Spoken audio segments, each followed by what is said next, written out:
नमस्कार, good morning दोस्तों। आप सभी का स्वागत है आपके अपने YouTube प्लेटफॉर्म राजस्थान क्लासेस पर। देखिए दोस्तों, आज बात करेंगे अपन इतिहास। देखिए, भारतीय इतिहास की अगर हम बात करें तो कल अपन ने क्या पढ़ा? कल अपन ने राष्ट्रकूटों का इतिहास पढ़ा, चालुक्य पढ़ा दोस्तों, चालुक्य वातापी पढ़ा, और चालुक्य अपन ने जो बेंगी का चालुक्य भी पढ़ा, और जो कल्याणी का चालुक्य भी पढ़ा। ठीक है, और आज जो दोस्तों आपका जो अगला टॉपिक आ रहा है ये भी है जो इतिहास के जो राजवंश हुए, ये भी आपके बहुत बहुत इंपॉर्टेंट है।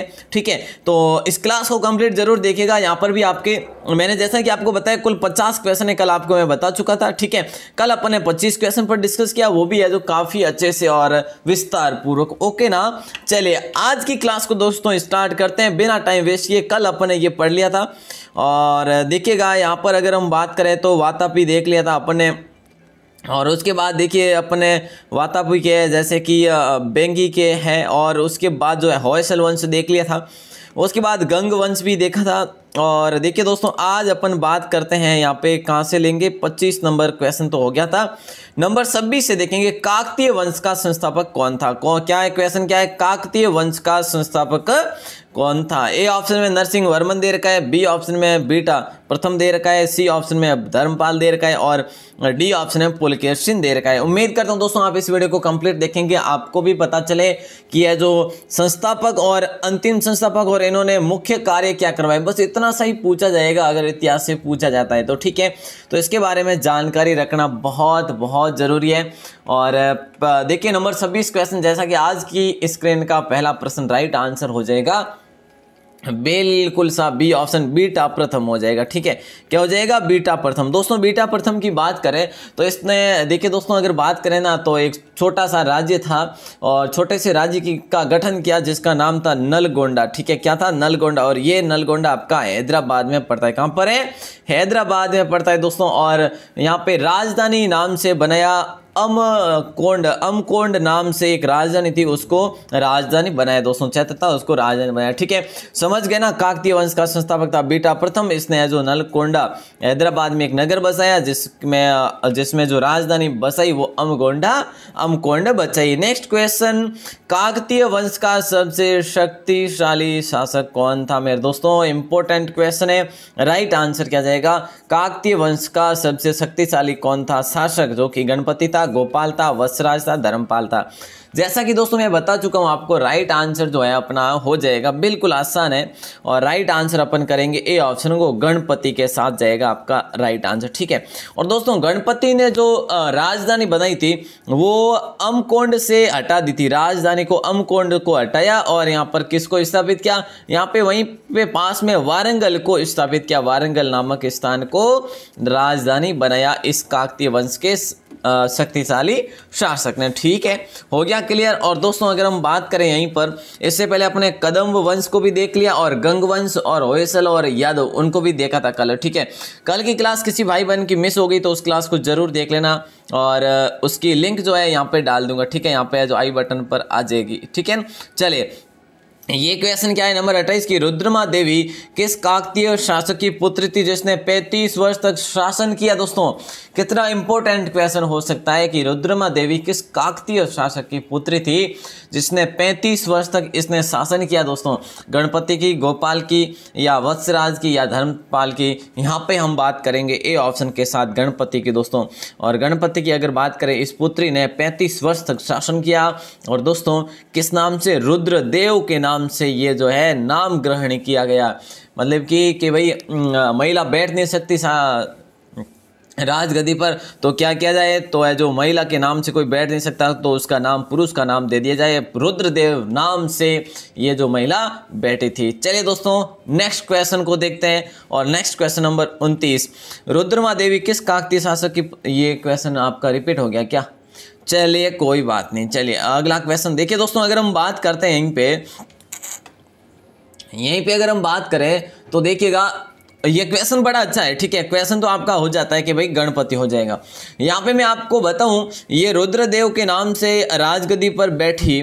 और दोस्तों अगर बात करें अंतिम शासक कौन था काकतीय वंश का, ये क्वेश्चन बड़ा इंपॉर्टेंट है, ठीक है। यहाँ पे क्वेश्चन बन रहा है आपका, कोई बात नहीं।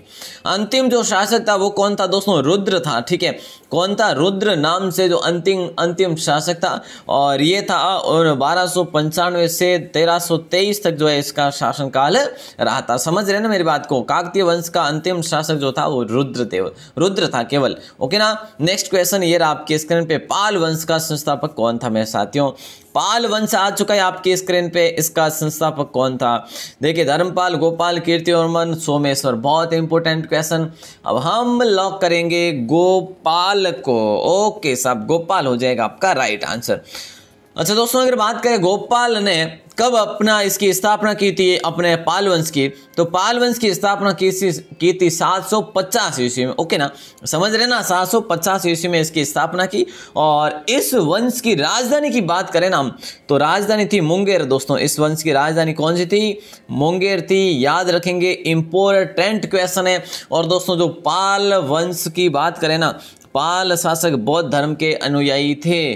किसके थे? बौद्ध धर्म के अनुयायी थे। दोस्तों ध्यान रखेंगे, इंपॉर्टेंट क्वेश्चन है, जैसे जिस प्रकार से मौर्य सम्राट थे, ठीक है ना। चलिए नेक्स्ट क्वेश्चन को देखते हैं। और अगला प्रश्न नंबर 31 ये पूछा जा रहा है कि पाल वंश का सबसे महान शासक जिसने विक्रमशिला विश्वविद्यालय की स्थापना की।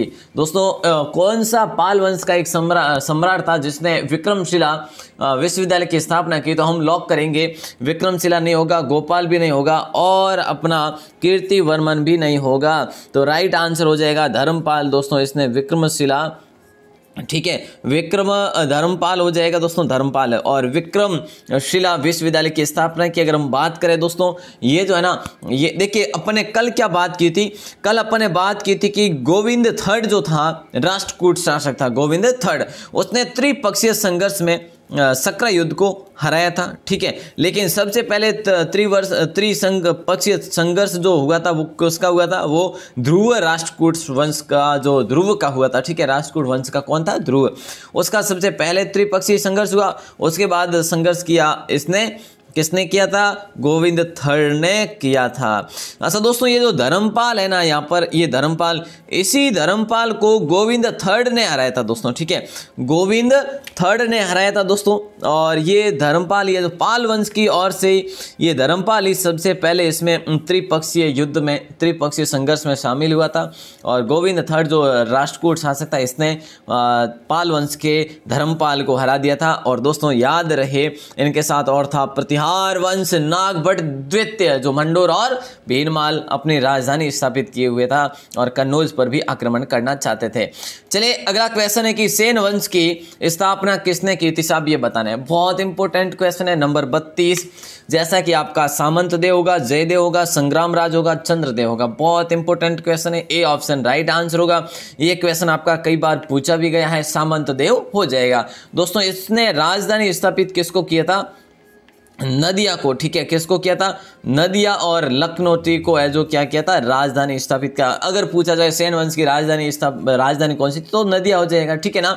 चलिए नेक्स्ट क्वेश्चन नंबर 33 आपके स्क्रीन पे, और राइट आंसर बताएंगे सभी प्यारे भाई बहने।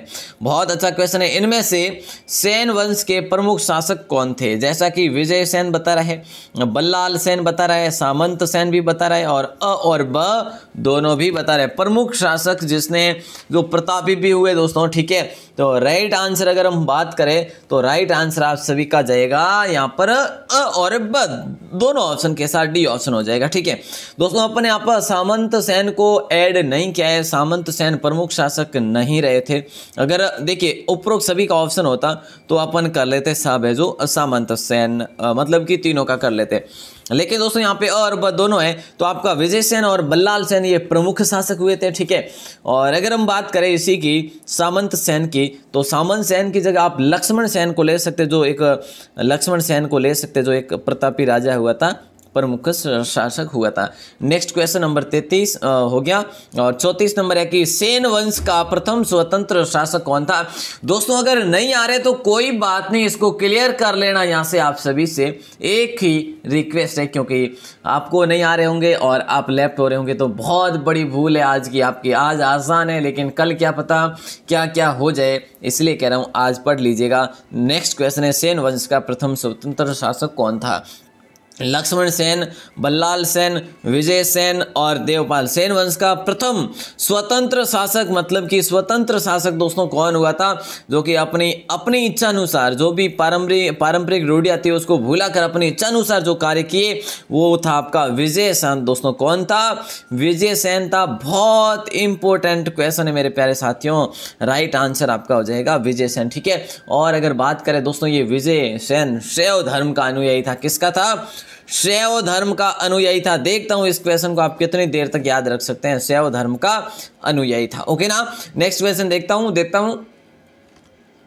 नेक्स्ट क्वेश्चन पूछा ही जा रहा है कि दान सागर व अद्भुत सागर नामक ग्रंथ की रचना किसने की थी मेरे प्यारे साथियों, ये पूछा जा रहा है आपसे, ठीक है ना। तो राइट आंसर हो जाएगा आपका अवंती वर्मन नहीं होगा, बल्लाल सेन होगा क्या, ये भी नहीं होगा।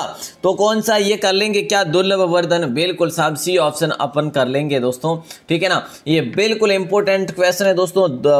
देखिए दुर्लभ वर्धन है की थी, ठीक है। तो इसके बारे में आप ध्यान रखेंगे, एक क्वेश्चन भी इम्पोर्टेंट है।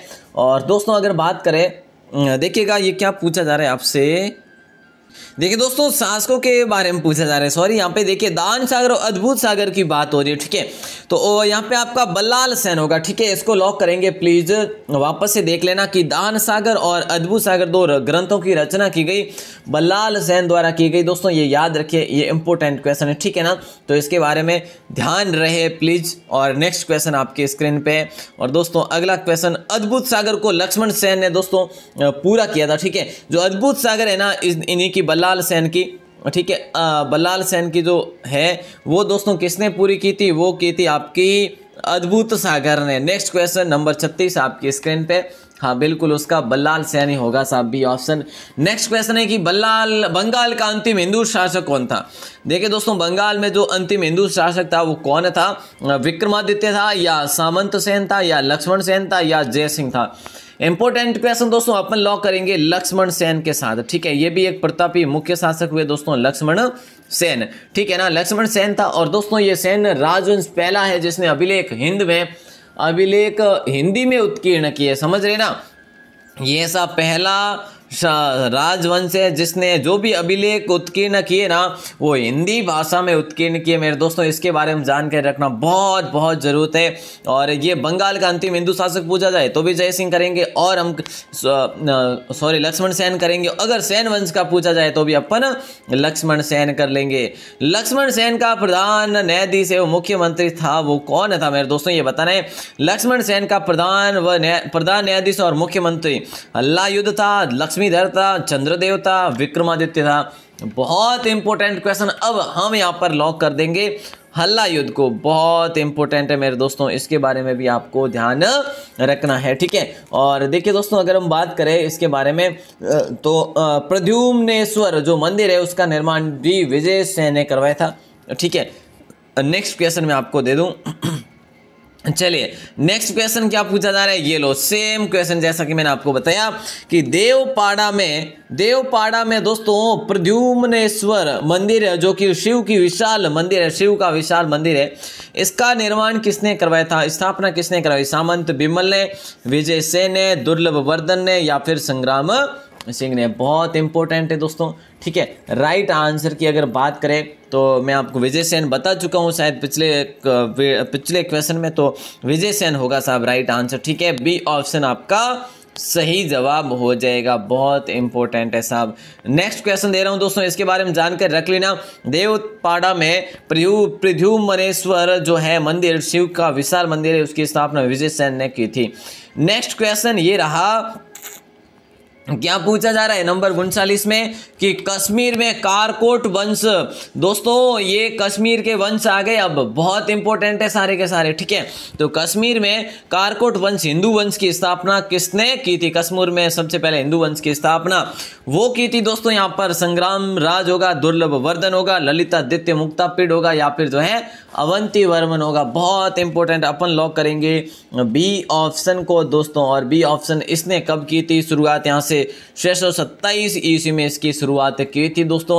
और हेनसांग ने इसी के काल में कश्मीर की यात्रा की थी।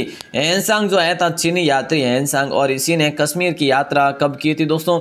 इसी के शासन काल में की थी 627 में। ओके ना, समझ गए ना मेरी बात को? चलिए नेक्स्ट क्वेश्चन। और कश्मीर में सबसे पहला शासन किसका रहा था? कारकोट वंश का। फिर कौन सा आएगा? उत्पल आएगा। फिर कौन सा आएगा? फिर है जो कौन सा आएगा, ऐसा क्वेश्चन आएगा आपका, ठीक है, लोहार वंश आएगा। चलिए नेक्स्ट क्वेश्चन देखिए दोस्तों, नंबर 40 में ये पूछा जा रहा है आपसे, कश्मीर में कारकोट वंश का सबसे शक्तिशाली राजा कौन था मेरे प्यारे दोस्तों? ये बताना है। कश्मीर, देखिए केवल और केवल कश्मीर का पूछा जाए तो अलग चीज होगी, अगर कारकोट वंश का पूछा जाए तो हम क्या करेंगे?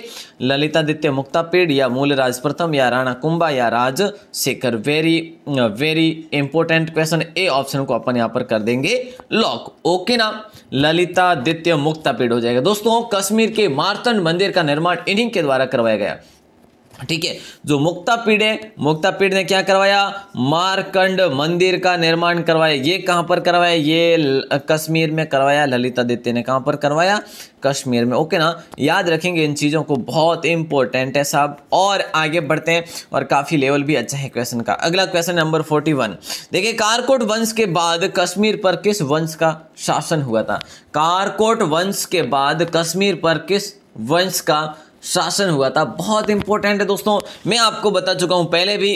और लोहार वंश होगा नहीं, उत्पल वंश हो जाएगा, ठीक है साहब। सिसोदिया वंश वहां नहीं गया, चंदेल वहां नहीं गया, ठीक है। तो हम देखिए दोस्तों, हम अब है ना ये आपका कंप्लीट हो जाएगा, ठीक है। ये जो है ना ये कंप्लीट हो जाएंगे, उसके बाद अपन आएंगे राजपूत वंशों के साथ में, और राजपूत वंश पढ़ने में बड़ा आनंद आएगा दोस्तों। यहाँ पर आपका राइट आंसर हो जाएगा उत्पल वंश, ठीक है। और इस उत्पल वंश का संस्थापक जो हुआ मेरे प्यारे दोस्तों, वो कौन हुआ? ध्यान रहे, उत्पल वंश का जो संस्थापक हुआ वो हुआ अवंती वर्मन, ठीक है। कौन हुआ? अवंती वर्मन हुआ दोस्तों, याद रखेंगे, बहुत इंपॉर्टेंट क्वेश्चन है। नेक्स्ट क्वेश्चन है कि कश्मीर में अवंतीपुर नामक नगर की स्थापना की थी किस शासक ने की दोस्तों? ये शासक कौन सा था? ये दोस्तों उत्पल वंश का शासक था।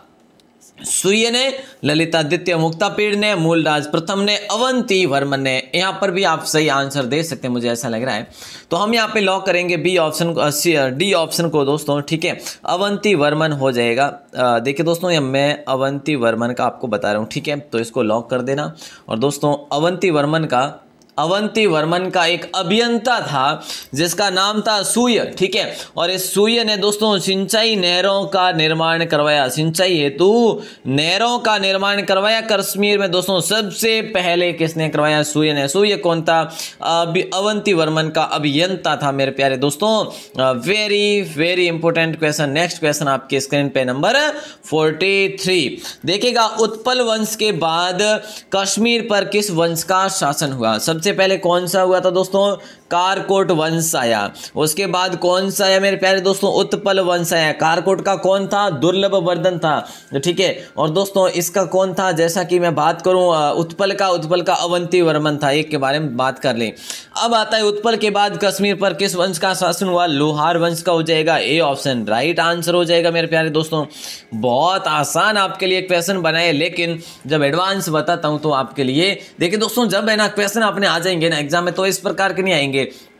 ऑप्शन ठीक है, लोहार वंश दे दिया जाएगा, लेकिन बाकी का ऑप्शन अलग दिए जाएंगे, ओके ना। तो यहाँ पे आपका देखिए दोस्तों, संस्थापक की मैं बात करूं आपसे कि लोहार वंश का संस्थापक जो था वो कौन था? तो संग्राम राज था दोस्तों। कौन था? संग्राम राज। बहुत इंपॉर्टेंट है दोस्तों, बता दूं, एनसीईआरटी और लुसेंट का संग्रह है मेरे प्यारे दोस्तों। वीडियो को कंप्लीट देखते हैं तो ही आपका काम बनेगा, अन्यथा भाई साहब बहुत मुश्किल है, ठीक है। क्योंकि गारंटी कोई नहीं ले सकता। अगर पढ़ोगे तो गारंटी मैं ले सकता हूँ कि आज नहीं तो कल होगा, अगर पढ़ोगे नहीं तो भाई कोई गारंटी नहीं है, मजे करो, है ना। नंबर 44 क्वेश्चन में पूछा जा रहा है, इनमें से लोहार वंश का शासक कौन था। दोस्तों मानो तो हार है और ठान लो तो जीत है। तो इसी उद्देश्य के साथ, इसी कोर्स को साथ लेके हुए पढ़े, हमेशा सुबह सुबह इसी कोर्स को पढ़िएगा, ठीक है ना। तो इनमें से लोहार वंश का शासक जो था वो हर्ष था, जयसिंह था, संग्राम राज था, उपरोक्त सभी। बहुत आसान है ना, बहुत आसान है, डी ऑप्शन को लॉक कर देंगे। ये जो हर्ष था ना, ये भी आपका लोहार वंश का एक शासक था। ये विद्वान भी था दोस्तों, ठीक है, ये कवि भी था दोस्तों, और ये अधिक भाषाओं का ज्ञानी भी था। क्या था? अधिक भाषाई ज्ञानी भी था, विद्वान भी था, कवि भी था और शासक भी था। ओके, अब क्लियर हो गया। अच्छा दोस्तों, अगर बात करें ये संग्राम राज है ना, संग्राम राज का साथ दिया था किसने? इनकी पत्नी सूर्यमती दोस्तों, क्या नाम है?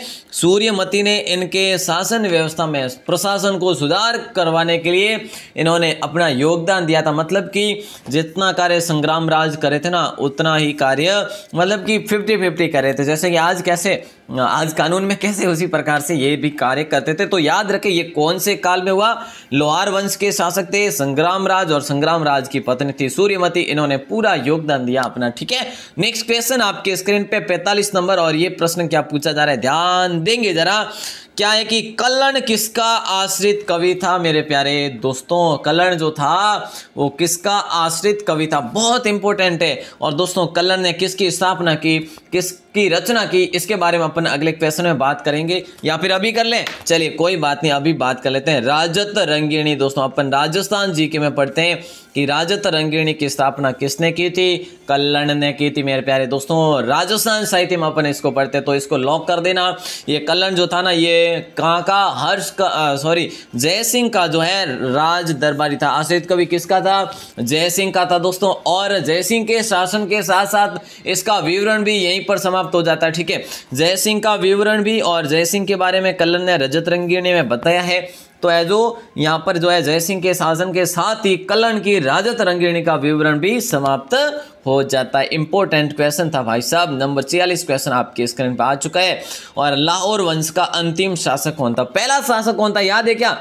पहला शासक कौन था दोस्तों? लोहार वंश का। लोहार वंश का संस्थापक था संग्राम राज। कौन था? संग्राम राज। ओके प्यारे दोस्तों, और अब आपको बताना है कि भाई ये जो है ना अंतिम शासक जो था वो कौन था? तो हर्ष था, जयसिंह था, संग्राम राज था, उपरोक्त सभी तो सवाल बनता नहीं है।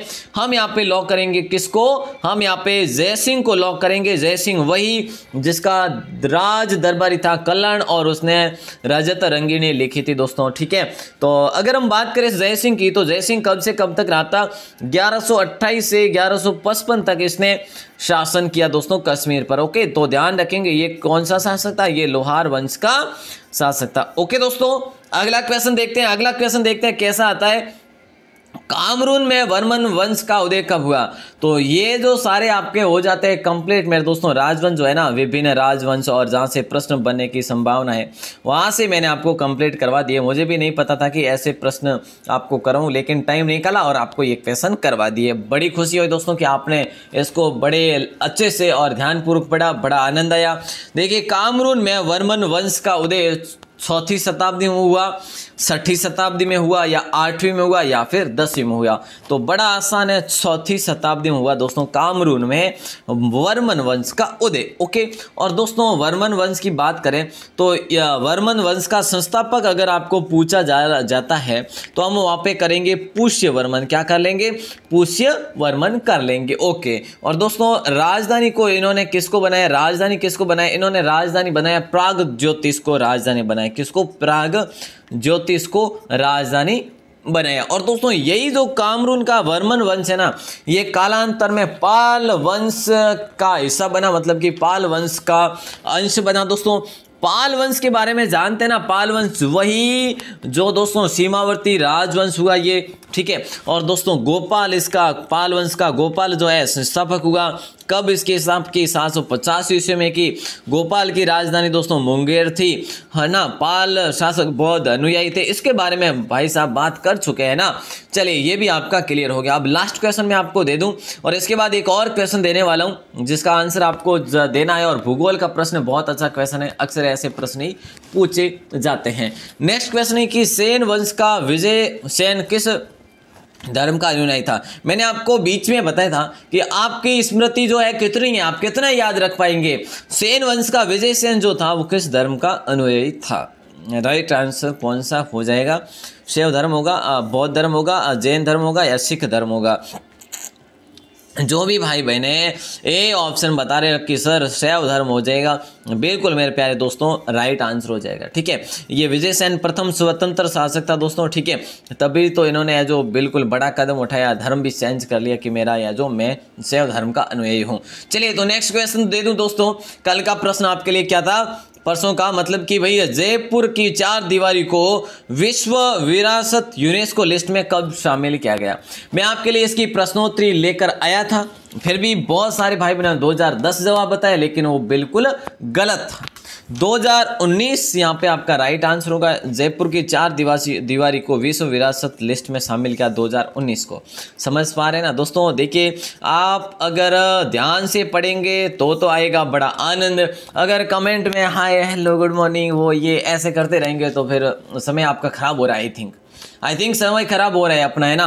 तो अगर आपसे आप नहीं रह पा रहे हैं कि भाई मुझे तो कमेंट देखने पड़ेंगे, तो एक बार उसको बंद करके तो देखो लाइव को, फिर देखो क्लास को। अगर जवाब ना दो तो कोई बात नहीं, लेकिन दोस्तों अगर ध्यानपूर्वक पढ़ेंगे तो आपके लिए फ़ायदा है। और मैं तो आपके लिए क्लास लेकर आऊँ, मेरी रूटीन किसके लिए? आपके लिए दोस्तों। जरूर देखिए, अब देखा जाए तो यहाँ पे कोई व्यूज़ वगैरह कोई इतना मतलब कोई लाइव वगैरह नहीं आ रहे। ठीक है, मैं जो भी है ना भाई बने 30 40 50 जितने भी आ रहे हैं ना उनके लिए लेकर आ रहा हूँ केवल और केवल। ठीक है, 3-3 हज़ार भी आते थे ना। ठीक है, तो इतनी आशा तो देखिए है, लेकिन अगर बात करें कि इतने ही लाइव आ रहे हैं तो दोस्तों उसके लिए भी तो मैं लेकर आ रहा हूँ, ये आप ही के लिए लेकर आ रहा हूँ। आप भी अगर समय अपना ख़राब करेंगे तो भाई साहब अपने से बड़ा जो है क्या कह सकते हैं ना, तो अच्छे से पढ़ें, ध्यानपूर्वक पढ़ें, बड़ा आनंद आए। और आज का क्वेश्चन मैं आपको दे दूँ, भारत की कितने देशों के साथ सीमा लगती है?